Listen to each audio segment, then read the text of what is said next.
Hot flushes क्या है? ज़्यादा गर्मी लगना, ज़्यादा स्वेटिंग होना, ज़्यादा पसीना आना। कई फीमेल्स कहती हैं रात रात उठ के कभी पंखा चालू कर रहे हैं, कभी पंखा बंद कर रहे हैं। या जब आप मेनोपॉज के अंदर एंटर कर रहे हैं या मेनोपॉज अब हो चुका है तो उसकी शुरुआती ईयर्स में ये रहना अक्सर कॉमन है, जो कि हार्मोन के इम्पैक्ट 5-6 साल 8 साल के बाद भी आपको हॉट फ्लशेस रह रहे हैं तो वो आपके हार्मोन का इम्पैक्ट नहीं है। उसमें एक कंपोनेंट आता है न्यूरोजेनिक कंपोनेंट। इन फीमेल्स को अपनी यंग एज में या अब इस एज में मेनोपॉज के बाद उन्हें जॉइंट पेन्स की हिस्ट्री रही हो तो न्यूरोजेनिक एक वर्टिकल है जिसकी वजह से आपको ये हॉट फ्लशेस लंबे रह सकते हैं और उसमें आपको फिजियो बहुत अच्छे तरीके से आपकी मदद कर सकता है। उसको फिजियोथेरेपी रिहैबिलिटेशन के नाम पे हम एनहांस करते हैं बजाय ट्रीटमेंट के नाम पे। नमस्कार, सेहतनामा देख रहे सभी दर्शकों का स्वागत। सबसे पहले गुजारिश, सेहतनामा को सब्सक्राइब ज़रूर करिए। अगर अभी तक सब्सक्राइब नहीं किया है और वीडियो पसंद आए तो लाइक और शेयर कर दीजिएगा।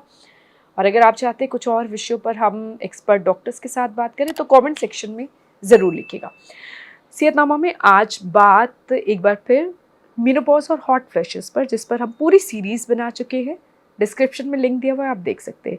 लेकिन मेनोपॉज के सालों बाद भी हॉट फ्लशेस क्यों होते हैं? डॉक्टर हर्षनीत फिजियोथेरेपिस्ट है, वो इसका हल बताएगी। बहुत बहुत स्वागत मैम। बहुत सारे सवाल मेनोपॉज सीरीज़ आप डिस्क्रिप्शन में लिंक दिया हुआ है, अगर अभी तक नहीं देखी है तो देख सकते हैं। और मेनोपॉज सीरीज़ के दौरान ही मैं देख रही थी हॉट फ्लशेस वाले एपिसोड में बहुत सारे लोग अभी भी कह रहे हैं कि अब मुझे तो सालों हो चुके हैं, पीरियड्स बंद हुए, मेनोपॉज हुए, अभी भी हॉट फ्लशेस होते हैं। तो ऐसा क्यों होता है?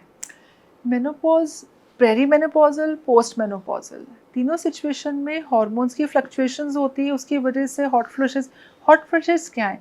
ज़्यादा गर्मी लगना, ज़्यादा स्वेटिंग होना, ज़्यादा पसीना आना, ज़्यादा हीट निकलना बॉडी से। अब वो हीट आपकी जनरल फेस से, बॉडी से, पेल्विक फ्लोर, वजाइना से, पैरों से निकलना, ये सब एक वर्जन है हॉट फ्लशेस का।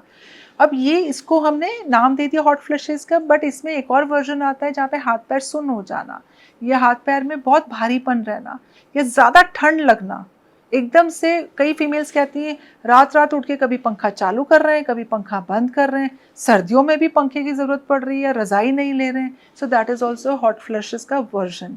अब यहाँ पे हॉट फ्लशेस एक कुछ स्टडीज़ का कहना है कि शुरू के दौर पे या जब आप मेनोपॉज के अंदर एंटर कर रहे हैं या मेनोपॉज अब हो चुका है तो उसकी शुरुआती ईयर्स में ये रहना अक्सर कॉमन है, जो कि हार्मोन के इम्पैक्ट में। लेकिन कई सालों बाद से 5-6 साल 8 साल के बाद भी आपको हॉट फ्लशेस रह रहे हैं तो वो आपके हार्मोन का इम्पैक्ट नहीं है। उसमें एक कंपोनेंट आता है न्यूरोजेनिक कंपोनेंट।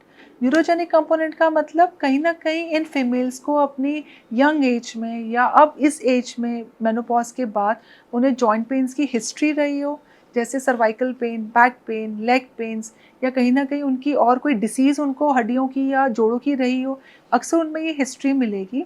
या उनको वो हिस्ट्री नहीं है तो वो कहेंगे मेरे को एक थकावट बहुत ज़्यादा रहती है, वो भी आपके हॉट फ्लशेस को एग्रवेट करेगा।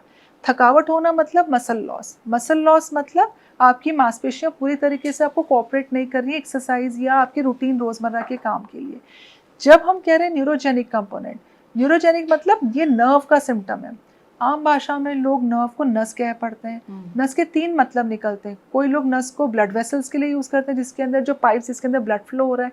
दूसरा नस कहीं ना कहीं वो मसल्स के लिए यूज़ कर लेते हैं। तीसरा वो नर्व्स के लिए कहते हैं। अगर मैं न्यूरोजेनिक की बात कर रही हूँ तो मैं सिर्फ और सिर्फ यहाँ पे नर्व्स पे फोकस कर रही हूँ।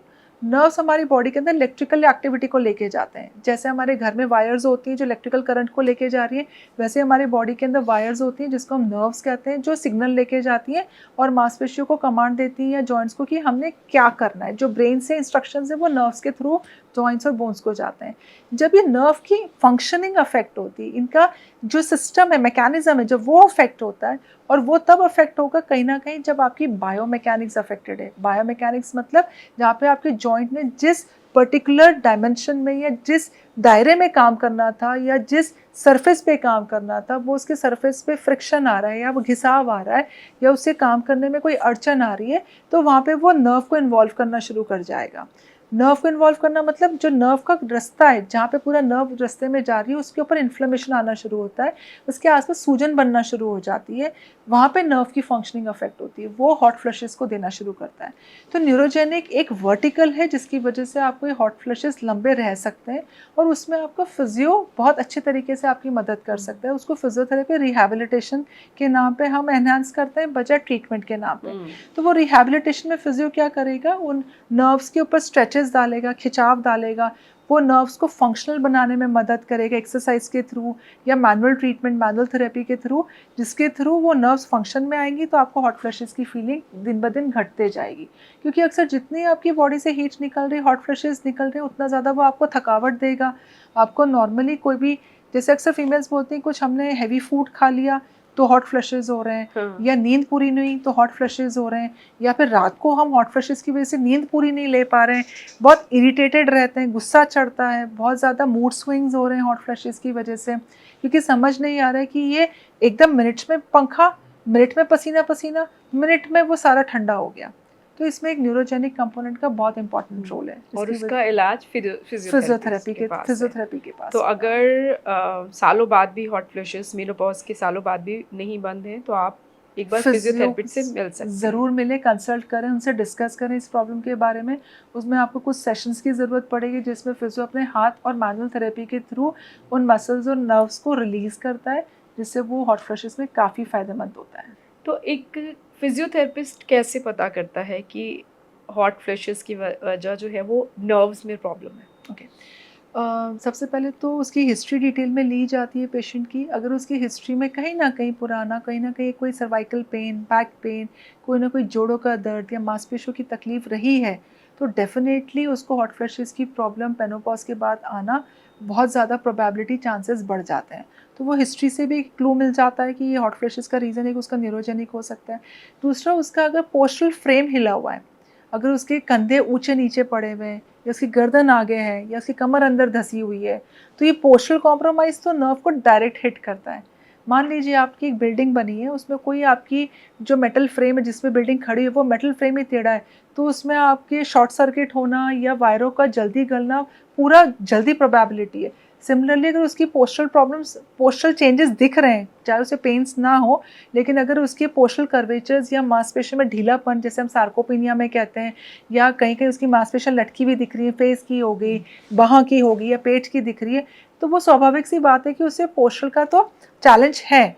तो वो डेफिनेटली एक अनदर क्लू मिल जाता है। तीसरा, ये पेशेंट अक्सर कहते हैं कि हमें प्रॉब्लम रात को ज़्यादा आती है, जैसे 10 बजे रात को, या फिर मिडिल ऑफ अर्ली मॉर्निंग, रात को 1 बजे 2 बजे घबराहट शुरू हो जाती है, एंजाइटी हो जाती है, नींद खुल जाती है, टांगों में छटपटाहट आ रही है, लेटा नहीं जा रहा है, ना बैठा जा रहा है, मुंह सूख जाता है जल्दी जल्दी, या एक रैंडम पैचेस ऑफ इचिंग, खारिश हो रही है, कभी बाह में हो रही है, पेट पे खारिश हो रही है, गर्दन में हो रही है, सर के अंदर खारिश हो रही है।